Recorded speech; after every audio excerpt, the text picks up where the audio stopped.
I donated my kidney to my boss, and 2 months later he fired me for taking too many sick days. You are a perfect match, the doctor had told me. 6 points out of 6. It's rare to find this level of compatibility outside immediate family. My boss, Daniel, had been diagnosed with kidney failure 8 months earlier. The entire office watched as he grew thinner, paler, more exhausted. His 3 times weekly dialysis sessions meant he was often absent, leaving early or working remotely when the company-wide email went out asking employees to consider testing as potential donors. I didn't hesitate. He promoted me twice in 4 years, invited me to his family barbecues, remembered my birthday every year with a handwritten note. The company was small, only 23 employees, and he treated us like family, or so I thought. The surgery went perfectly. They took my left kidney on a Tuesday morning. By Wednesday evening, Daniel was already showing improvement. His wife sent a beautiful flower arrangement to my hospital room with a card that read, "There are no words for this kind of gift. We are eternally grateful." The recovery was harder than I expected. The doctors had warned me about the pain, the fatigue, the 6-week recovery minimum, but nothing prepared me for how exhausted I felt. Simple tasks like showering or preparing food left me needing to rest for hours. "Take all the time you need," Daniel texted from his hospital room. "Your job will be waiting." I returned to work after 4 weeks, still tender and tired,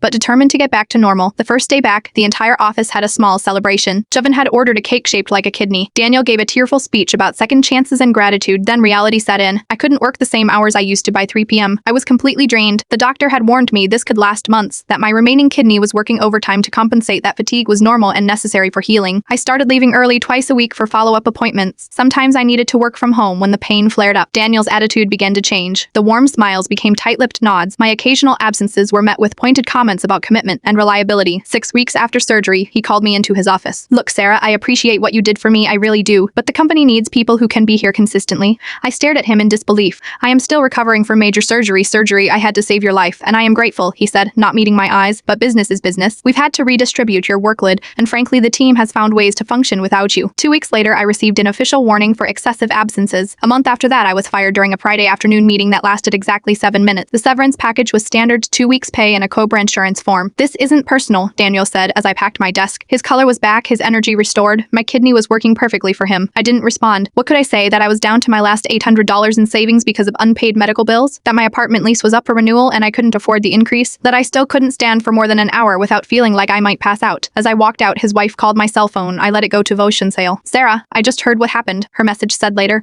"This isn't right. Daniel says it was a business decision, but I wanted you to know I don't support this. Please call me." I didn't call her back. Instead, I called an employment attorney. The lawyer listened to my story, his expression darkening with each detail. When I finished, he leaned forward. "What they've done isn't just morally reprehensible," he said. "It's illegal. A Family and Medical Leave Act protects you. The Americans with Disabilities Act protects you, and we're going to make sure they understand that." 3 days after the lawyer's letter arrived at the company, Daniel called me himself. "This is all a misunderstanding," he said, his voice tight. "We'd like to offer you your position back with accommodations for your recovery and back pay for the time you've been gone." "No," I replied simply. "No, Sarah, be reasonable."